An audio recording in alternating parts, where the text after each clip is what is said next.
as it is dropped from this jet. Here, before it hits the ground, it's detonated, releasing over 100 deadly mini-bombs. They disperse over a wide area. It's effective, but indiscriminate and highly controversial, and now will be supplied to the Ukrainian army for use against Russia. I discussed this with our allies, discussed this with our friends up on the Hill, and we're in a situation where Ukraine continues to be brutally attacked. Cluster bombs are already being used by the Russians in this war, but this move by the US will cause unease among NATO allies, including Britain. The UK is signatory to a convention which prohibits the production or use of cluster munitions and discourages their use. We will continue to do our part to support Ukraine against Russia's illegal and unprovoked invasion.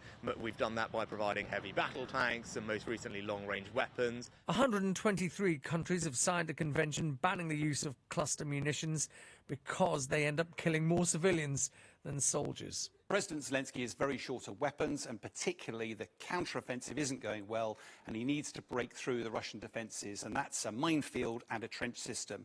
Bluntly, he could clear those using manpower, but it'd be a huge cost. Instead, cluster munitions offer a way of blowing up the minefield, clearing a path through, and potentially delivering a decisive breakthrough from Ukrainian forces.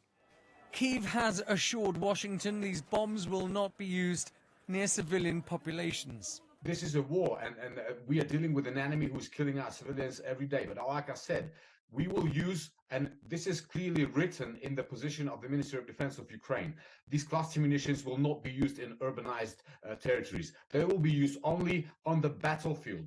President Zelensky has hailed this move as timely as the conflict passes yet another key milestone. I want to thank each of our soldiers for these 500 days from right here, from this place, the place of victory. Thank you to everyone who fights for Ukraine, and let the freedom that all our heroes at different times wanted for Ukraine, and that must be won right now.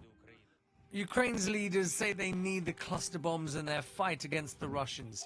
And while the Prime Minister has not publicly condemned the American decision to supply the weapons, NATO members are divided. It is sure to dominate the agenda when they meet next week. Ashish Joshi, Sky News.